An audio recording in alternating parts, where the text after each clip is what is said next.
राधे राधे दोस्तों, कैसे हो आप सब। उम्मीद है अच्छे होगे। मैं भी बहुत बढ़िया हूँ। स्वागत है आपका अपने यूट्यूब चैनल में स्टार्ट विद आदित्य में। दोस्तों हर रोज़ की तरह हमारी PYQ की सीरीज़ चल रही है। पेपर 1 की, पेपर 2 की भी दोस्तों प्लेलिस्ट डली हुई है। करंट की आपकी प्लेलिस्ट है, स्टैटिक जीके की प्लेलिस्ट है दोस्तों। हिंदी और जीएस की क्लास भी दोस्तों चल रही है, तो आप दोस्तों वो प्लेलिस्ट जाके चेक कर सकते हो। दोस्तों यहाँ पे अभी जो आज मैं करा रहा हूँ वो 30 सितंबर 2020 का सिर्फ सेकंड का पेपर है। पेपर 1 का पूरा PYQ का। दोस्तों मैं आपको प्रैक्टिस शॉट सेट और कराऊंगा। आज से जो प्रश्न आ सकते हैं वो मैं और कराऊंगा। बहुत बढ़िया प्रैक्टिस सेट है दोस्तों, आप चैनल पर बने रहिए। और आपको मैं 2022-23 के क्वेश्चन आज से कराऊंगा। मैं इसलिए अभी 22-23 के नहीं PYQ कराए क्योंकि वो मैं आपको एग्ज़ाम के पास में कराऊंगा, ताकि आपके दिमाग में वो क्वेश्चन कहीं ना कहीं आपको रिमेंबर रहें, वो क्वेश्चन बने रहें। चलिए दोस्तों, अगर आप चैनल पर नए हैं तो चैनल को सब्सक्राइब कर लीजिए, वीडियो को लाइक और शेयर करते रहा करिए दोस्तों, कमेंट भी करते रहा करिए। चलिए, तो पहला प्रश्न हमारा तालिका है। पढ़ते हैं तालिका को। वर्ष 2009-2019 में विभिन्न शहरों में अवस्थित IT कंपनियों में रोजगार रिक्त के वितरण प्रतिशत के आंकड़े नीचे सारणी में प्रदत्त किए गए हैं। वर्ष 2009 में रिक्त की कुल संख्या 5.4 लाख थी और वर्ष 2019 में यह 8.6 लाख थी। सारणी में दिए गए आंकड़ों के आधार पर प्रश्नों 1 से 5 के उत्तर दीजिए। शहरवार रोजगार रिक्ति, तो शहर हैं आपके एक तरफ और रोजगार रिक्ति का प्रतिशत है 2009 और 2019 में। तो यहाँ पे ये कह रहे हैं बेंगलोर में वर्ष 2019 और 2009 में उपलब्ध रिक्तियों की संख्या के मध्य अंतर कितना है। तो ये परसेंटेज है दोस्तों, हमें इसकी क्या निकालनी पड़ेगी। बेंगलोर पहले नंबर पे है 15%, 22%। तो ये हमें पहले क्या करनी पड़ेगी, परसेंट से इसके पहले आंकड़े निकालने पड़ेंगे, जो कि हम फॉर्मूला लगा के निकाल लेंगे। परसेंट से इसके आंकड़े निकालने पड़ेंगे। तो यहाँ जो उत्तर आया है वो आया है दोस्तों 1,08,200, है ना। इस तरह विकल्प ए सही उत्तर है। यहाँ इन्होंने कैसे निकाला दोस्तों बताइए।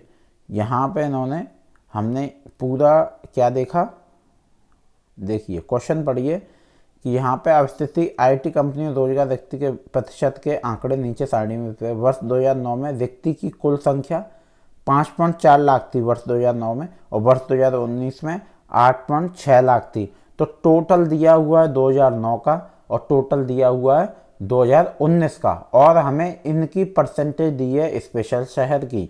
तो हम परसेंटेज को जब भी करते हैं तो क्या करते हैं, 100% हटके 100 लग जाता है, और इक्वल टू कितना जो टोटल दिया है। तो हमने जब कैलकुलेट करके निकाला तो हमारा आपका ये निकल आया, जो आपके सामने क्या 1,08,200।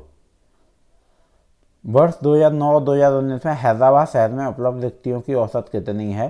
तो यहाँ पे एवरेज मांग रहे हैं, औसत कितनी है हैदराबाद शहर में रिक्ति।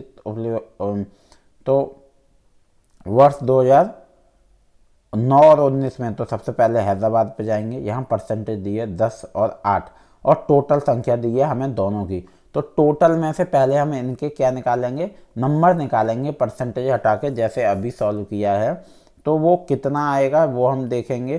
तो जब दोनों का आएगा उसके बाद उन दोनों को ऐड करके उसको 2 से डिवाइड कर देंगे तो हमारा आंसर आ जाएगा। देखिए दोस्तों, वर्ष 2009 में 5,40,000 थे ना, इंटू 10/10 इसलिए क्योंकि 10 क्या है यहाँ पे परसेंटेज दी थी, और 100 इसलिए लग गया अपॉन में क्योंकि यहाँ पे परसेंटेज को हटा के 100 लगा दिया। इक्वल टू 5,40,000 नहीं, इक्वल टू 54,000। ठीक है, सॉल्व करके कितना आ गया 54,000। और वर्ष 2019 में हैदराबाद तो 8,60,000 इंटू 8/100 इक्वल टू 68,800। ठीक है, अब औसत संख्याओं का योग अपन संख्याओं की संख्या।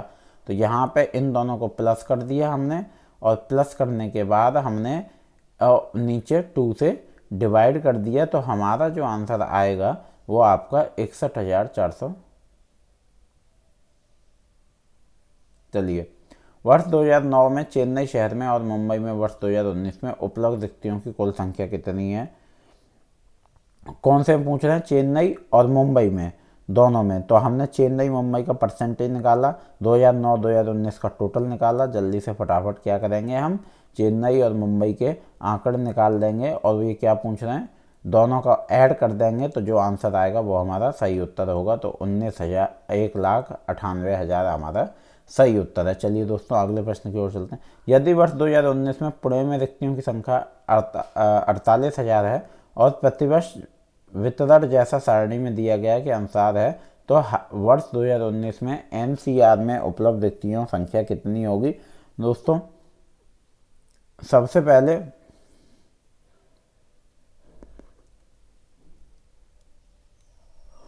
तो जो 2019 में रिक्तियाँ 6% है, तो परसेंट को मैंने आपको बताया क्या करना है, इक्वल टू 48,000 कब है, 9 में 48,000/6 इंटू इक्वल टू 8,000। तो इसी तरह वर्ष 2019 में एनसीआर में रिक्तियाँ 20 इंटू 8,000 इक्वल टू 16 आपका 1,60,000। अतः एनसीआर 2019 में उपलब्ध रिक्तियों की संख्या 1.6 लाख हो जाएगी। चलिए दोस्तों अगला प्रश्न है, वर्ष 2009 से 19 में हैदराबाद शहर में उपलब्ध रिक्तियों में लगभग कितने प्रतिशत की वृद्धि दिखाई देती है। 21.8%, 23.23%, 26.23% और 27.41%। वर्ष हैदराबाद में शहर में रिक्तियाँ 5,40,000 इंटू ये हमारा टोटल जो हमें जगह दी है 5,40,000 वो हैं, और हमारा 10% दिया था 2009 में हैदराबाद में, तो अपन 100 हमने पहले भी निकाला, 54,000 निकल आया। 2019 का भी हमने निकाल चुके हैं पहले ही। तो 2009 से 2019 में रिक्तियों में वृद्धि हो गई है 14,800, वृद्धि 14,800 अपन टोटल हम परसेंटेज में लिख देंगे तो 27.407%। अतः वर्ष 2009 से हैदराबाद शहर में उपलब्ध रिक्तियों में लगभग 27.407% की वृद्धि दिखाई देती है। अतः अभीष्ट उत्तर विकल्प डी सही है। चलिए दोस्तों क्वेश्चन नंबर 6 की ओर चलते हैं। शिक्षण के किस स्तर में संरचना निर्देशन और विद्यार्थियों के व्यवहार का निकट से पर्यवेक्षण करने की गतिविधियों की प्रबलता होती है। स्वायत्त विकास स्तर, विमर्शी स्तर, अवबोध स्तर और स्मृति स्तर। तो दोस्तों इसका जो सही उत्तर है वो है स्मृति स्तर। आइए जानते हैं क्यों है ये सही उत्तर। शिक्षण के स्मृति स्तर मेमोरी लेवल ऑफ टीचिंग में संरचना निर्देशन और विद्यार्थियों के व्यवहार का निकट से पर्यवेक्षण करने की गतिविधियों की प्रबलता होती है। इस स्तर के शिक्षण में विश्लेषणहीनता पाई जाती है, साथ ही साथ प्रत्यय स्मरण तथा रटने की प्रक्रिया पर जोर दिया जाता है, जिससे सार्थक तथा संबंधित पाठ्य पुस्तक आसानी से याद हो जाती है। चलिए दोस्तों अगले प्रश्न की ओर चलते हैं। देखिए धायित्य है कि शिक्षण प्रक्रिया मूलतः 3 स्तरों में विभाजित है, स्मृति स्तर, अवबोध स्तर और चिंतन स्तर। प्रारंभ होती है दोस्तों स्मृति स्तर, अवबोध स्तर होता है शिक्षण प्रक्रिया और चिंतन स्तर होता है दोस्तों अंत। किसी शिक्षक की सक्षमता को वर्णित करने हेतु निम्नलिखित में से कौन से उसके क्षमता कर सकती हूँ घटक का निर्माण करते हैं। शिक्षण कार्य करने में आत्मविश्वास, पढ़ाए जाने वाले विषय का ज्ञान, अधिगम कार्य के विश्लेषण की दक्षता और अधिगम कार्य से जुड़ी परिस्थितियों को संभालने का अनुभव। शिक्षण अधिगम कार्य आयोजित करने की प्रतिबद्धता। नीचे दिए गए विकल्पों में से सही उत्तर चुनिए। केवल बी, सी और डी, केवल ए, बी और सी, केवल ए, सी और डी और केवल सी, डी और ई। तो उत्तर ए जो है दोस्तों वो आपका सही उत्तर है, केवल बी, सी और डी। किसी शिक्षक की, आइए जानते हैं क्यों सही है आपका बी, सी और डी। बी, सी, डी और डी क्या है, पढ़ाए जाने वाले विषय का ज्ञान, अधिगम कार्य के विश्लेषण की दक्षता और अधिगम कार्य से जुड़ी परिस्थितियों को संभालने का अनुभव। किसी शिक्षक की सक्षमता को वर्णित करने हेतु पढ़ाए जाने वाले विषय का ज्ञान, अधिगम कार्य के विश्लेषण की दक्षता एवं सेकंड अधिगम कार्य से जुड़ी परिस्थितियों को संभालने का अनुभव उसके क्षमता घटक का निर्माण करते हैं। शिक्षण एक कठिन प्रक्रिया है, अतः इसमें शिक्षक की भूमिका महत्वपूर्ण हो जाती है। जहाँ एक और उसमें प्रबंधन के गुणों की आवश्यकता होती है, वहीं कुछ ब्राह्मण गुणों क्षमताओं की आवश्यकता होती है। प्रशंसा अनुसार शिक्षक की क्षमता में कुछ अन्य कारकों का योगदान दे सकते हैं। छात्रों का सम्मान करना, कक्षा में समुदाय का भाव विकसित करने में सक्षम होना, छात्रों के प्रति समर्पण भाव, विषय वस्तु पर स्वामित्व, अच्छी योजना प्रबंधन, कक्षा कक्ष संगठन, व्यक्तिगत भिन्नताओं का ध्यान, उच्च स्तरीय संप्रेषण कौशल और शिक्षक का आत्मविश्वास। तो ये इनमें से जो 3 थे वो हमारे प्रश्न में दिए गए थे, इसलिए हमने BCD सिलेक्ट किए। अब जैसे आपका इस बार प्रश्न आता है तो इन 3 के अलावा इनमें से कोई दे सकते हैं, तो आपको ध्यान रखना है कि आपको क्या सिलेक्ट करना है। जब विमर्शी स्तर शिक्षण और अधिगम सफल होते हैं तो विद्यार्थियों में निम्नलिखित गुण उभर कर सामने आते हैं। सूचना के धारण हेतु दृढ़ तार्किक आधार, सामान्य प्रकृति की परखी हुई व्यापक अंतर्दृष्टि और सूचनाओं में एक दृढ़ संबंधगत ढांचा। तो डी है आपका समस्याओं से विकसित करने एवं उन्हें स्वयं समाधान करने की अवृद्ध क्षमता, किसी तथ्य का संबंध जानना और उसे साधन के रूप में प्रयोग करना। तो दोस्तों आपका जो सही उत्तर है वो है आपका समस्याओं के विकसित करने एवं उन्हें स्वयं समाधान करने की अवधि, और है बी। आइए जानते हैं कि ये क्यों सही है। हम सारे पॉइंट्स यहाँ कवर करते हैं ताकि इस टॉपिक से अगर आपका दोबारा क्वेश्चन आए तो आपको कोई दिक्कत ना हो। जब विमर्शी स्तर रिफ्लेक्टिव लेवल ऑफ टीचिंग के शिक्षण एवं अधिगम सफल होते हैं तो विद्यार्थियों में सामान्य प्रकृति की परखी हुई व्यापक अंतर्दृष्टि तथा समस्याओं के विकसित करने एवं उन्हें स्वयं समाधान करने की अवृद्धि क्षमता के गुणों उभरकर सामने आते हैं। इनके साथ ही कुछ अन्य गुण भी दृष्टिगोचर होते हैं। सामान्य प्रकृति की परखी हुई व्यापक अंतर्दृष्टि, ये आपका बी पॉइंट था। इस स्तर पर छात्र स्वयं रुचि लेकर स्वेच्छा से चिंतन, मनन, तर्क व कल्पना करते हैं। समस्या समाधान खोजने से छात्रों में आत्मविश्वास जागृत होता है। छात्रों में आलोचनात्मक तथा सृजनात्मक चिंतन शक्ति जन्म लेती है। चलिए दोस्तों, शिक्षण का प्रतिमान निम्नलिखित में से किसका विवरण होता है? शिक्षक व्यवहार, जिसमें शिक्षक छात्रा वार्ता शामिल हो। अधिगम परिवेश, जिसमें शिक्षक व्यवहार भी शामिल है। अधिगमकर्ता व्यवहार, जिसमें व्यक्तित्व के गुण शामिल हैं। विषय वस्तु, जिसमें विषय की तार्किक संरचना शामिल है। तो बी जो है वो आपका सही उत्तर है, अधिगम परिवेश जिसमें शिक्षक व्यवहार भी शामिल है। चलिए दोस्तों, शिक्षक का प्रतिमान मॉडल ऑफ टीचिंग में अधिगम परिवेश जिसमें शिक्षक व्यवहार भी शामिल है का विवरण होता है। दायित्व है कि शिक्षण प्रतिमान ऐसे प्रयास अथवा व्यवस्थाएं हैं जो हमें शिक्षण सिद्धांत की ओर ले जाते हैं। वास्तव में ये प्रतिमान शिक्षण सिद्धांतों के निर्माण के लिए प्राथमिक सामग्री तथा वैज्ञानिक आधार प्रस्तुत करते हैं, जिससे शिक्षण अधिगम के उद्देश्यों की पूर्ति होती है। निष्कर्ष के रूप में कहा जाए तो शिक्षण प्रतिमान किसी आदर्श के अनुरूप व्यवहार को ढालने की प्रक्रिया है। इस तरह विकल्प बी आपका सही उत्तर है। चलिए दोस्तों यहाँ हम आपको क्वेश्चन ही नहीं करा रहे हैं, कोई रटा नहीं रहे हैं, साथ ही साथ आपको पूरी व्याख्या भी मैं बता रहा हूँ। आप आराम से रोक के इसको सुन सकते हैं और इसको समझ सकते हैं ताकि आपके क्वेश्चन सही हो जाएं। अब देखिए आपके कथन आ गए, कथन 1 और कथन 2 सही। मैंने जैसे आपको हर बार बताया, इनके ऑप्शन हमेशा जो हैं क्या रहते हैं, समान रहते हैं। तो अधिकतम निष्पादन परीक्षण परीक्षार्थियों के ज्ञान और क्षमता की ऊपरी सीमा का आकलन करने के प्रयोजन से तैयार किए जाते हैं। कथन 2 है विशिष्ट अनुक्रिया आधारित परीक्षण परीक्षार्थियों के व्यवहार और गुणों की माप करने हेतु तैयार किए जाते हैं। उपयुक्त कथनों के आलोक में निम्नांकित विकल्पों में से सही उत्तर चुनें।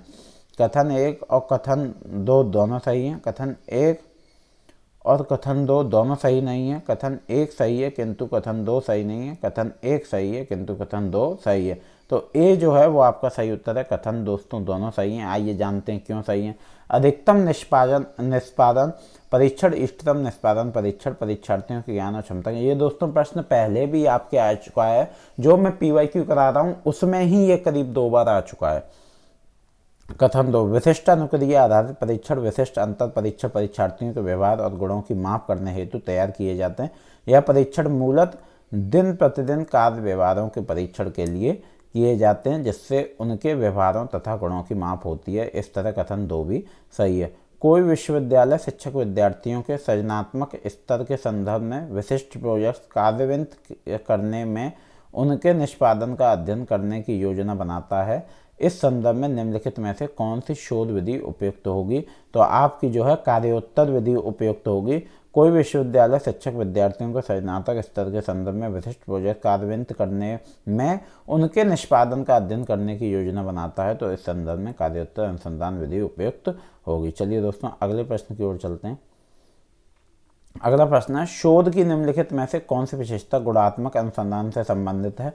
प्रदत्तों के प्रत्यक्ष स्रोत के रूप में नैसर्गिक परिस्थितियां, नियंत्रित परिस्थितियों में प्रदत्त संकलन, मात्र परिणाम के बजाय प्रक्रिया को भी ध्यान में रखना, संबंधों को स्थापित करना और परिवर्तनों के कारण की व्याख्या करना, सहभागी परिप्रेक्ष्य को ध्यान में रखना। नीचे दिए गए विकल्पों में से सही उत्तर चुनिए। केवल ए, सी और डी, केवल ए, सी और ई, केवल बी, सी और डी, केवल सी, डी और ई। तो उत्तर बी जो है आपका दोस्तों वो सही उत्तर है। गुणात्मक अनुसंधान के परिलक्षित होते हैं, देखिए यहाँ पे आपके पॉइंट्स दिए हुए। इस अनुसंधान में आगमनात्मक उपागम का प्रयोग होता है, इसमें शोधकर्ता की अहम भूमिका होती है, यह व्यक्तिगत अनुभवों को महत्व देता है, इसमें संगठनात्मक क्रियाओं का अध्ययन किया जाता है, इसकी आधार सामग्रियों साक्षात्कार प्रेरणा लिखित अभिलेख होती हैं। चलिए दोस्तों अगले प्रश्न की ओर चलते हैं। निम्नलिखित में से उत्तम शोध प्रकल्पना के गुणों की पहचान कीजिए। इंद्रियानुभविक परीक्षण योग, चरों को परिभाषित करने में अवधारणात्मक स्पष्टता, प्रतिपादित संबंध की सत्यभाषिता, शोधकर्ता के स्रोतों के संदर्भ में पहुंच होना और इसकी अकाट्यता की सीमा। नीचे दिए गए विकल्पों में से सही उत्तर चुनिए। तो डी जो है आपका दोस्तों ए,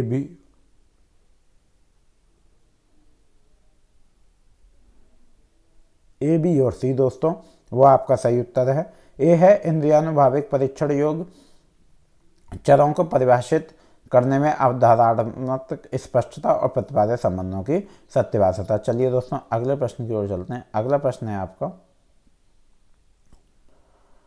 कोई शोधार्थी अपना शोध प्रबंध लिखते समय शोध के विभिन्न चरणों में आईसीटी का प्रयोग करती है। वह परिणामों का निर्वचन करने में अवधारणात्मक त्रुटियां को सही ठहराती है और इसके लिए विशिष्ट आईसीटी युक्तियों को जिम्मेदार मानती है। इसको कहा जाएगा तकनीकी अक्षमता, शोध डिजाइन की अपर्याप्तता और नैतिक और नीति विषयक कमी और मानवीय त्रुटि। तो ए जो है वो आपका सही उत्तर है, तकनीकी अक्षमता।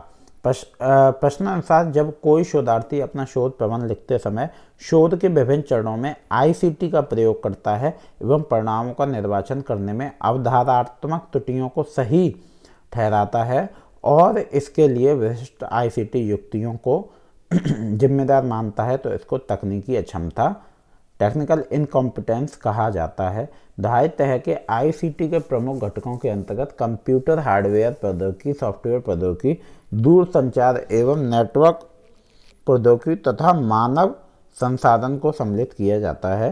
सामान्यतः आईसीटी संसाधनों की तकनीकी विशेषज्ञता का अभाव शोध में उनके गलत प्रयोग का उदाहरण है।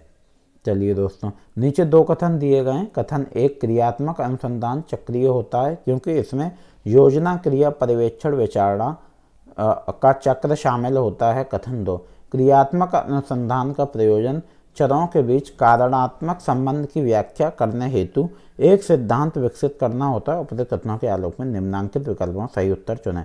तो दोस्तों इसमें जो सही उत्तर है वो कथन एक सही है, लेकिन कथन दो सही नहीं है। आइए जानते हैं कथन दो सही क्यों नहीं है। क्रियात्मक अनुसंधान का प्रयोजन चरों के बीच कारणात्मक संबंध की व्याख्या करने हेतु एक सिद्धांत विकसित करना होता है, यह कथन गलत है क्योंकि क्रियात्मक अनुसंधान का उद्देश्य विद्यालय कार्यकुशलता में वृद्धि करना है, न कि चरों में कारणात्मक संबंध की व्याख्या करना। इस तरह कथन एक सत्य तथा कथन दो असत्य है। अतः अभीष्ट उत्तर विकल्प सी सही है। परिवर्तनीय टेक्नोलॉजी और संचार संस्थाओं के कारण निम्नलिखित में क्या घटित हो रहा है? सिस्टम एकीकरण, सामायिक विघटन, मनोवैज्ञानिक विघटन और स्थानिक एकीकरण। तो ए आपका सही उत्तर है, सिस्टम एकीकरण। चलिए दोस्तों, संचार का सकारात्मक प्रभाव निम्नलिखित में से किस पर निर्भर करता है? बाधाओं को स्वीकारना, आयोजन, अचानक अभिव्यक्ति, मीडिया चयन, भाषा का प्रयोग। नीचे दिए गए विकल्पों में से सही उत्तर चुनिए। तो आपका बी जो है वो सही उत्तर है, बी, डी और ई। तो मीडिया चयन, भाषा का प्रयोग, यहाँ पे हम सारे ही जान लेते हैं जो कि इस प्रश्न में भी नहीं है। अगर और कोई प्रश्न बनता है आपका इस बार तो ये पॉइंट्स वहाँ आ सकते हैं। प्रशंसा अनुसार संचार का सकारात्मक प्रभाव, आयोजन, मीडिया चयन, भाषा के प्रयोग पर निर्भर करता है। इन सबके अलावा भी संचार के सकारात्मक प्रभाव निम्नलिखित तथ्यों पर अवलंबित है। संदेश का स्रोत, संकेत या प्रतीक, कूटबंधन एनकोडिंग, कूटमुक्त डिकोडिंग, पृष्ठ प्रेषण फीडबैक और संदेश संग्रहता रिसीवर। इस प्रकार अभिष्ट उत्तर विकल्प होगा।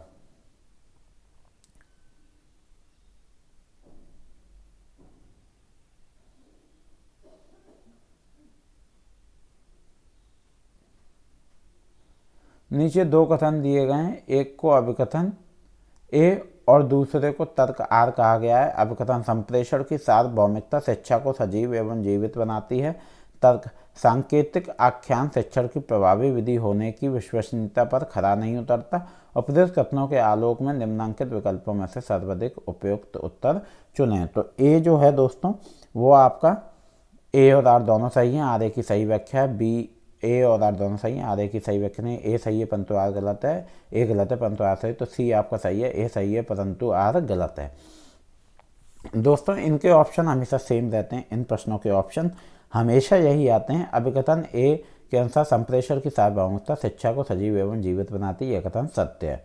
चलिए दोस्तों अगले प्रश्न की ओर चलते हैं। अगला प्रश्न है, संप्रेषण प्रणाली के विकास में कालक्रम अनुसार सही अनुक्रम है भाषा का उद्भव, गुफा चित्रकारी, अंतर्वैयक्तिक संप्रेषण मौखिक और मुद्रण प्रौद्योगिकी का उद्भव, दूर संचार प्रणाली। नीचे दिए गए विकल्पों में से सही उत्तर चुनिए। A B C E D, B E D C A, C D E A B और B A C D E. तो डी जो है आपका वो सही उत्तर है, बी ए सी डी ई। चलिए आइए सही नीचे हम देख लेते हैं। सबसे पहले गुफा चित्रकारी, फिर भाषा का उद्भव, फिर अंतर्व्यक्ति संप्रेषण मौखिक। आपने देखा होगा पहले जो लोग थे आदिमानव वो गुफा पर चित्रकारी कर देते थे, संकेत दे देते, फिर भाषा का उद्भव हुआ, अंतर्व्यक्ति संप्रेषण, फिर मौखिक हुआ, मुद्रण प्रौद्योगिकी का उद्भव, दूर संचार प्रणाली आया फिर। ठीक है दोस्तों चलिए अगले प्रश्न की ओर चलते हैं। आपकी मैचिंग दोस्तों आ गई। मैचिंग बहुत जरूरी है, कंप्यूटर के प्रश्न बहुत जरूरी है। एक तालिका आपको सॉल्व करनी आनी चाहिए जिसमें परसेंटेज वगैरह आप कर लें, और सीरीज वाले क्वेश्चन और ब्लड रिलेशन वाले क्वेश्चन आपको आने चाहिए। ये सारे ही क्वेश्चन बहुत इंपॉर्टेंट हैं, बहुत आसान है, ये आपको नंबर बहुत अच्छे दिलाएंगे। तो उदाहरण और संचार के प्रकार, राष्ट्रीय टीवी नेटवर्क पर देश को संबोधित करना, चुनिंदा संख्या में शिक्षकों की कार्यशाला आयोजित करना, साथी कर्मियों के साथ अनौपचारिक बातचीत और अतीत की घटनाओं का स्मरण। चलिए तो दोस्तों इसका जो सही उत्तर है वो है सी है। यहाँ हम देख लेते हैं, राष्ट्रीय टीवी नेटवर्क पर देश को संबोधित करना जनसंचार, चुनिंदा संख्या में शिक्षकों की कार्यशाला आयोजित करना, समूहगत संप्रेषण और साथी कर्मियों के साथ अनौपचारिक बातचीत, क्षैतिज संप्रेषण और अतीत की घटनाओं का स्मरण, अंतर्व्यक्तित्व संप्रेषण। तो दोस्तों यह है आपका सही उत्तर। चलिए नीचे दो कथन दिए गए, कथन एक कथन दो, इनके ऑप्शन हमेशा सेम रहते हैं। यदि ए और बी की गतियां, इसको हमें सॉल्व करना पड़ेगा। जब हम इसको सबको सॉल्व कर लेंगे तभी हम कथन एक और दो को सही का पता लगा पाएंगे। यदि ए और बी की गतियों का अनुपात ए और बी ए रेशियो बी है तो समान दूरी तय करने में उनके द्वारा लिए गए समय का अनुपात बी रेशियो ए होगा। कथन दो, मान लीजिए दो व्यक्ति समान दिशा में क्रमशः u मीटर पर सेकंड और v मीटर पर सेकंड की गति से जा रहे हैं, जहां u बड़ा है v से, तो उनकी सापेक्षिक गति u प्लस v मीटर पर सेकंड होगी। तो दोनों कथनों को जब हम सॉल्व करेंगे तब हमें पता चलेगा कि क्या सही है क्या नहीं। आइए देखते हैं। कथन एक को जब इन्होंने सॉल्व किया तो ये उत्तर आया आपका 20 रेशियो 10 किलोमीटर घंटा होगा। और कथन दो को जब हमने समझ लिया, मान लीजिए व्यक्ति दो समान दिशा में क्रमशः u मीटर पर सेकंड v मीटर पर सेकंड गति से जा रहे हैं, तो जहाँ u बड़ा है v से सर u प्लस v मीटर पर सेकंड, जबकि यह समान दिशा में सापेक्षित u माइनस v मीटर पर सेकंड होगा। तो दोस्तों आपका कथन एक सही है और कथन दो गलत है, ये आपका सी वाला सही उत्तर हो गया। निम्नलिखित तीन व्यंजकों पर विचार करें। 35 डिवाइड 0.007, 2.5 डिवाइड भाग 0.0005 और 136.09 डिवाइड 43.9। ए बी और सी के सरलीकृत मान है तो सही अवरोही क्रम क्या है, हमें इन तीनों को सॉल्व करना पड़ेगा, इनका भाग देना पड़ेगा। जो उत्तर आएगा उस हिसाब से तो सही क्रम है B is greater than A is greater than C. तो यहाँ इन्होंने सॉल्व किया है, देखिए कैसे। 35 भाग 0.0, या हम इस तरह भी लिख सकते हैं 3500 भाग 7, तो आपका 500 आ गया। 2.5 भाग 0.005, तो ये या 25,000 भाग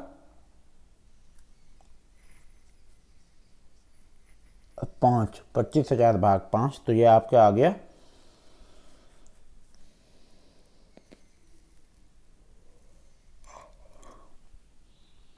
भाग 5, तो ये आपका आ गया 5,000। 1.36.09 भाग 43.9, तो ये आ गया 13,609 भाग 4390, तो ये आपका है 3.1। तो B ratio, B greater than A greater than C. निम्नलिखित में से कौन सी संख्या भाज्य संख्या है? बहुत उत्तर आसान है दोस्तों, आपको ऐसे समझ आए तो ठीक, नहीं आप सबका भाज्य देखें तो इसमें से आपका चयन कीजिए। तो डी आपका सही उत्तर है, डी और ई आपकी भाज्य संख्या है। आइए यहाँ पे देखते हैं कैसे है। किसी भी दूसरी संख्या से विभाजित, तो ए एक ऐसी संख्या जो एक और स्वयं के अलावा किसी भी दूसरी संख्या भाज्य संख्या कहलाती, मैंने आपको तो इस तरह हम देखें तो विकल्प में 2115 भाज्य संख्या है। ठीक है, निम्नलिखित आपका सीरीज आ गया, मैंने आपको बोला था नंबर सीरीज का प्रश्न एक जरूर आता है। निम्नलिखित क्रम में से असंगत संख्या का पता लगाएं। 644, 328, 164, 84, 44, 24, 14। दोस्तों यहाँ पे आप ये देखिए कि ये कौन सी सीरीज में चल रहे हैं। आप देखिए 644, 328 प्लस 320 है ना, और 328 ये इधर से 14 से देखिए 10 प्लस किए, फिर 20 प्लस किए, फिर 40 प्लस किए, फिर 80 प्लस किए, फिर 164 प्लस किए, और फिर 320 प्लस किए। तो यहाँ पे दोस्तों जो अंतिम में देखें तो एक क्रम के पश्चात पिछली वृद्धि से दुगनी वृद्धि देखने को मिल रही है, जबकि 328 तथा 164 के बीच में 164 की वृद्धि हुई है। यहाँ इसे अपने पूर्व वृद्धि 80 × 2 का 160 होनी चाहिए थी, अतः 328 असंगत संख्या है। ठीक है दोस्तों, आपको समझ आ गया। 328 क्या है यहाँ पे? असंगत संख्या है, ये गलत है। जबकि सब दुगने हो रहे हैं तो आपको कमी निकालनी थी, तो ये भी दुगना होना चाहिए था, इसमें 164 नहीं 160 होने चाहिए थे। कविता ने 25% की हानि पर 1950 रुपये में एक मोबाइल फ़ोन बेचा। 30% के लाभ पर उस मोबाइल फ़ोन को बेचने हेतु उसे कितनी कीमत पर बेचना होगा? ठीक है, 1950 रुपये में उसे 25% की हानि हो गई, तो पहले 25% की हानि कवर करके बराबर आई, फिर 30% का लाभ जब होगा तो पैसे बढ़ जाएंगे, तो इसमें उसे बेचना होगा। देखिए 3380 रुपये में। CP 100% है और SP 75 कॉस्ट प्राइस और सेलिंग प्राइस होता है दोस्तों। CP होता है कॉस्ट प्राइस और सेलिंग प्राइस होता है आपका SP। तो 75% 1950, तो 1950 अपन 75 इक्वल टू 21, तो CP इक्वल टू 100 × 26, 2600 रुपये हो गई कॉस्ट प्राइस, और 30% लाभ पर मोबाइल का विक्रय मूल्य, इसमें 30% और बढ़ा दो तो हो गया 3380 रुपये। यदि हट इसमें दोस्तों आपको ABCD आपको इतनी आसानी से नहीं कर पाते हो, समय बचाने के लिए आप ABCD जल्दी से अपनी रफ पे लिख लिया करो, ताकि आप तुरंत वहाँ सॉल्व कर लिया करो। यदि हर्ट को SQPMZ के रूप में लिखा जाता है तो अर्थ को किसके रूप में लिखा जाएगा दोस्तों? अर्थ को लिखा जाएगा QPMZS। दोस्तों ये कभी मेरा गलत नहीं होता, ये बहुत आसान प्रश्न है। ऊपर जो प्रश्न आ रहे हैं ये मेरे कभी गलत नहीं होते, इतने आसान प्रश्न आते हैं। इनमें अगर आप गलती करेंगे तो आपको JRF लेने में बहुत दिक्कत होगी दोस्तों। जैसा कि आपको पता है आपकी सिटी भी आने वाली हैं, तो एग्ज़ाम सिटी वगैरह भी मैं अपडेट कर दूंगा। तो जिन लोगों को देखिए, तो इसका जो हमने हर्ट का SQPMZ और ऐसे ही अर्थ का QPMZS, सही उत्तर है QPMZS। तो अनुक्रम में 10 KL 13, 15 PQ 18 और 19 TU 22। अंतिम स्थान पर क्या होगा दोस्तों? अंतिम स्थान 23 XY 26। यहाँ पे दोस्तों आप देखिए यहाँ पे कितने ये छोड़ते जा रहे हैं, तो उस हिसाब से हम करते जा रहे हैं। यहाँ पे होगा 23 XY 26, क्योंकि 18 के बाद 19 आई, तो 22 के बाद कितना आना चाहिए? 23। चलिए अगले प्रश्न में दी गई अच्छा श्रृंखला, यहाँ पे आपको डायग्राम विद ग्राफ के साथ हर तरीके से हम लोग आपको समझा रहे हैं, ताकि आपको कभी कोई दिक्कत ना हो। दी गई अच्छा संख्या श्रृंखला इस प्रकार है: 11 12 16 17 और 20 21, है ना। तो 10 अक्षर पे जहाँ 11 12 16 17 20 21 अक्षर पे वो आ रहा है, तो वहाँ पे उन्होंने वो कर दिया है। यहाँ पे फिर 23 आएगा, तो 24 25 वहाँ हो जाएगी, और 26 आपका फिर हो जाएगा। ठीक है, देखिए 24 25 हो गया, 26 वहाँ पर फिर हो गया। चलिए पहाड़ी पर धुआं है क्योंकि वहाँ आग है। ये प्रश्न देखिए दोस्तों, ये आपका मैं 3 बार ये प्रश्न में करा चुका हूँ। इन PYQ में मैं आपसे हर बार बोल रहा हूँ कि 50% पेपर इन्हीं से आता है। मैं कितने प्रश्न बार बार करा रहा हूँ। पहाड़ी पर धुआं है क्योंकि वहाँ आग है, इस कथन में इस प्रकार का हेतुवाद है, असिद्ध, साधारण, असाधारण और व्याप्त तो वासिद्ध। तो पहाड़ी पर धुआं है क्योंकि वहाँ आग है, इस कथन में व्याप्तवासिद्ध हेत्वाभास विद्यमान है। व्याप्तवासिद्ध हेत्वाभास तब होता है जब हेतु की साध्य के साथ व्याप्ति असिद्ध है। चलिए दोस्तों, सभी ज्ञेय वस्तुएं अविधेय हैं। बर्तन एक ज्ञेय वस्तु है और इसलिए बर्तन अविधेय है। उपयुक्त किस प्रकार का अनुमान का उदाहरण है दोस्तों? केवलान्वयी उदाहरण है दोस्तों। सभी ज्ञेय वस्तुएं अभेद्य हैं। एक बर्तन ज्ञेय वस्तु है, इसलिए बर्तन अभेद्य है। उपयुक्त अनुमान केवलान्वयी अनुमान को प्रदर्शित करता है। केवलान्वयी न्याय दर्शन में एक प्रकार का विशेष अनुमान है जिसमें हेतु साध्य के साथ संविदात्मक रूप से संबंध रहता है। चलिए दोस्तों, सूची 1 को आपकी मैचिंग आई। समाचार पत्र है, प्रेस, कुत्ता, कुत्ता घर, मुर्गी, चूजा और अंधेरा, लैंप। प्यास तो सही है, आपको मिलाना है प्यास पानी। दोस्तों बहुत ईजी है, गाय बछड़ा, कपड़ा मिल और चूहा बिल। ठीक है, तो यहाँ हम जब आपको मिलाएंगे तो आपको देखिए यहाँ पे बहुत आसान है। ये समाचार पत्र, प्रेस, कपड़ा मिल, कुत्ता, कुत्ता घर, चूहा बिल, मुर्गी, चूजा, गाय बछड़ा और अंधेरा, लैंप। ये आपका हो गया प्यास पानी। यहाँ पे आप सुनिए, मुर्गी चूजा ये इसका बच्चा होता है तो गाय का बच्चा बछड़ा होता है। अंधेरा लैंप होती है तो प्यासे को पानी पीना होता है, अंधेरे के लिए हम लैंप जलाते हैं। समाचार पत्र प्रेस में छपता है, कपड़ा मिल में बनता है, कुत्ता घर कुत्ते में रहता है, चूहा बिल में रहता है। ठीक है, चलिए दोस्तों अगले प्रश्न की ओर चलते हैं। कंप्यूटर के प्रश्न दोस्तों आपके आगे। Web browser, hard disk, operating system Chrome, secondary memory MS word और एप्लीकेशन सॉफ्टवेयर डॉस। तो यहाँ जो आपका बहुत आसान है दोस्तों, ये जो आपका सही उत्तर है, हमें यहाँ हम चारों समझा रहे हैं तो इसका जो सही उत्तर है वो है आपका बी क्या है, सेकंड, फोर्थ, फर्स्ट, थर्ड। तो आपका web browser Chrome, operating system DOS, secondary memory hard disk और एप्लीकेशन सॉफ्टवेयर MS वर्ड। ठीक है दोस्तों, आपको नहीं पता तो पढ़ लीजिए। ये क्रोम गूगल कंपनी द्वारा बनाया गया विश्व का सर्वाधिक प्रयोग में आने वाला वेब ब्राउजर है। दूसरे स्थान पर मोजिला का फायरफॉक्स। डॉस यानी disk operating system, personal computer में प्रयुक्त होने वाला ऑपरेटिंग सिस्टम है। हार्ड डिस्क सेकेंडरी मेमोरी का उदाहरण है। कुछ अन्य सेकेंडरी मेमोरी डिवाइस हैं, CD, DVD, pen drive, memory card आदि। MS वर्ड एक एप्लीकेशन सॉफ्टवेयर जो प्रोसेसिंग का कार्य करता है। MS एक्सेल, सफारी, व्हाट्सएप आदि। चलिए दोस्तों, सॉफ्टवेयर, हार्डवेयर, एल्गोरिथम, डाटा। तो software, hardware, algorithm, data. Data hard disk में होता है दोस्तों, आपको पता है। हार्डवेयर चलिए देखते हैं, तो यहाँ जो सही उत्तर दिया है वो है D, fourth, third, first, second. तो fourth, third, first, second. Software, Linux, hardware, hard disk, algorithm, सामान्य निवारण की सोपानिक पद्धति और डाटा मूल तथ्य एवं आंकड़े। चलिए दोस्तों अगले प्रश्न की ओर चलते हैं। लाइनेक्स एक ओपन सोर्स ऑपरेटिंग सिस्टम है जो सॉफ्टवेयर की श्रेणी में आता है। हार्डवेयर कंप्यूटर में लगने वाले भाग हैं जिसकी भौतिक उपस्थिति होती है। हार्ड डिस्क इसी का उदाहरण है दोस्तों। और मूल तथा आंकड़े डाटा कहलाते हैं। एल्गोरिथम किसी भी समस्या के निवारण की सोपानिक पद्धति है।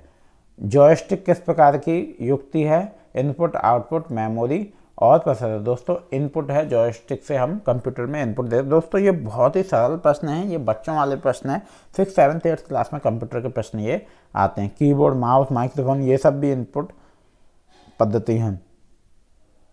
निम्नलिखित में से कौन सा एप्लीकेशन सॉफ्टवेयर है? एंड्रॉयड, iOS, लाइनेक्स और MS वर्ड। तो वो है आपका MS word. Android, iOS, Linux ये कंपनी गूगल, एप्पल इंक और लाइनेक्स ओपन सोर्स। ठीक है दोस्तों। सूचना है अव्यवस्थित प्रदत्त, संसाधित प्रदत्त, व्यतिरिक्त प्रदत्त और हमेशा क्रमिक प्रदत्त। तो B जो है आपका वो दोस्तों सही उत्तर है, संसाधित प्रदत्त। सूचना संसाधित प्रदत्त प्रोसेस डाटा है। सामान्य तौर पर यह सार्थक जानकारी का उत्पादन करने के लिए डाटा अर्थात सूचनाओं का संग्रह और हेरफेर है, इसे सूचना प्रसंस्करण का सबसेट माना जा सकता है। चलिए दोस्तों अगला प्रश्न है, स्थलीय वातावरण में कार्बन के निम्नलिखित भंडारों के प्रति इकाई द्रव्यमान की कार्बन मात्रा के बढ़ते हुए क्रम का सही अनुक्रम चिन्हित कीजिए। पौधे, पास, पीट, मृदा के कार्बनिक पदार्थ, जीवाश्म ईंधन। नीचे दिए गए विकल्पों में से सही उत्तर चुनिए। BACD, ACD। तो आपका सही उत्तर है BACD, पास, पीट, पौधे, मृदा का कार्बनिक पदार्थ और जीवाश्म ईंधन। नीचे दो कथन दिए गए हैं, एक अपकथन। चलिए दोस्तों, झीलें नदियों की अपेक्षा कम ये दोस्तों प्रश्न आपका कितनी बार आ चुका है, ये मैं ही करा चुका हूँ PYQ में, अगर आपने मेरी सारी वीडियो देखी होंगी। दोस्तों अगर आप ये सिर्फ यही वीडियो देख रहे हैं तो आप जाके प्लेलिस्ट को खोल सकते हैं, प्लेलिस्ट में जाके सारी वीडियो आप जाके चेक कर सकते हैं। झीलें नदियों की अपेक्षा कम प्रदूषित होने की ओर प्रवृत्त हैं। तर्क है, झीलों में जल प्राकृतिक प्रक्रियाओं द्वारा परिवर्तित होता है। तो आपका जो सही उत्तर है इसमें A सही है, परंतु R सही नहीं है। चलिए दोस्तों अगला प्रश्न करते हैं। अगला प्रश्न है, सहस्त्राब्दी मिलेनियम विकास लक्ष्य 5 के अंतर्गत 1990 और 2015 के मध्य मात्रक मृत्यु दर कितनी कम करना अपेक्षित था?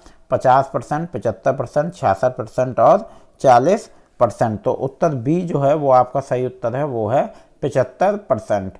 सहस्राब्दी विकास लक्ष्य वर्ष 2000 में संयुक्त राष्ट्र संघ द्वारा 2015 तक प्राप्त करने के उद्देश्य से निर्धारित 8 लक्ष्य हैं। इसके विकास लक्ष्य 5 के अनुसार वर्ष 1990 से 2015 के बीच मात्र मृत्यु दर में 75% की कमी प्रस्तावित थी। इसके अन्य लक्ष्य हैं गरीबी एवं भुखमरी को खत्म करना, सार्वभौमिक प्राथमिक शिक्षा, लिंग समानता एवं नारी सशक्ति को प्रोत्साहन, शिशु मृत्यु दर को कम करना, माँ स्वास्थ्य को बेहतर बनाना, HIV एड्स मलेरिया। दोस्तों ये प्रश्न ये प्रश्न आपका लगभग 3 पेपरों में आ चुका है, जो कि मैंने आपको पूरा कराया है।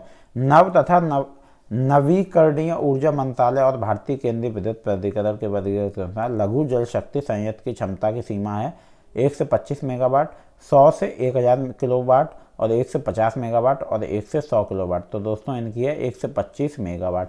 नवीकरणीय ऊर्जा मंत्रालय, ये प्रश्न भी दोस्तों आपका हर बार आ रहा है सोलर से रिलेटेड। इसमें कहीं स्टेट पूछ लेते हैं, कहीं इसका कि कितनी इनकी कैपेसिटी है ये पूछ लेते हैं। नवीकरणीय ऊर्जा मंत्रालय और भारतीय केंद्रीय विद्युत प्राधिकरण के अनुसार 25 मेगावाट तक की क्षमता वाले जल शक्ति संयंत्र लघु जल शक्ति संयंत्र की श्रेणी में आते हैं। इस संदर्भ में अन्य श्रेणियां हैं 100 किलोवाट या उससे कम माइक्रो, 101 किलोवाट, 2 मेगावाट मिनी और 25 मेगावाट लघु स्मॉल। ठीक है। शिक्षा पर भारत की पहली राष्ट्रीय नीति निम्नलिखित किस समिति आयोग की अनुशंसाओं का परिणाम थी? कोठारी आयोग, मुदलियार आयोग, राममूर्ति पुनरीक्षण समिति और राधाकृष्णन आयोग। तो उत्तर ए जो है वो आपका सही उत्तर है दोस्तों, कोठारी आयोग। दोस्तों कोठारी आयोग के बारे में मैं पहले भी करा चुका हूँ, ये प्रश्न पहले आ चुके हैं। लगभग इसमें 20 प्रश्न ऐसे हैं अभी जो मैं पहले करा ही चुका हूँ। जुलाई 1964 में DS कोठारी की अध्यक्षता में कोठारी शिक्षा आयोग का गठन किया गया, जिसकी सिफारिश का आधार पर वर्ष 1968 में नवीन शिक्षा नीति का आयोजन किया गया।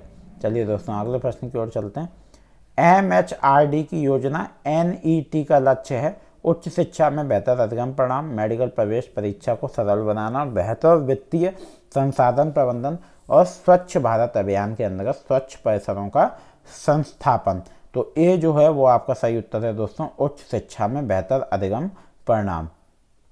मानव संसाधन विकास मंत्रालय वर्तमान में शिक्षा मंत्रालय द्वारा नीट, ये प्रश्न भी दोस्तों आपका मैं पहले करा चुका हूँ। लगभग सारे प्रश्न ही जो ऐसे आ रहे हैं जो आपके मैं करा चुका हूँ, पता नहीं आप लोग ध्यान दे रहे हैं कि नहीं दे रहे हैं। तो इन प्रश्नों को ध्यान में रखिएगा। NEAT educational alliance for technology योजना का प्रारंभ किया, जिसका उद्देश्य उच्च शिक्षा में बेहतर अधिगम परिणाम सुनिश्चित करना है। इस योजना में PPP मॉडल का प्रोत्साहन दिया गया है। यह योजना आर्टिफिशियल इंटेलिजेंस पर बल देती है। AICTE इसकी क्रियान्वयन एजेंसी बनाया गया। प्रथम राष्ट्रीय खेल विश्वविद्यालय केंद्रीय विश्वविद्यालय किस राज्य में है? हरियाणा, मणिपुर, अरुणाचल प्रदेश, पंजाब। दोस्तों सही उत्तर है मणिपुर। केंद्र सरकार द्वारा भारत में प्रथम राष्ट्रीय खेल विश्वविद्यालय केंद्रीय विश्वविद्यालय की स्थापना मणिपुर राज्य की राजधानी इम्फाल में करने का निर्णय लिया गया। निम्नलिखित समितियों आयोगों में से किस ने अपने प्रतिवेदन की अनुशंसा की। राष्ट्रीय अर्थव्यवस्था को तीव्र करने के लिए विज्ञान, शिक्षा एवं शोध के उच्च प्राथमिकता प्राप्त होनी चाहिए। आचार्य नरेंद्र देव समिति, मुदालियर आयोग, राधाकृष्णन आयोग, कोठारी आयोग। तो डी है आपका कोठारी आयोग। जुलाई 1964 में कोठारी आयोग शिक्षा आयोग ने शिक्षा का तय अनुसंधान को देश की समस्त आर्थिक, सांस्कृतिक एवं आत्मिक विकास का प्रगति हेतु निर्णायक माना।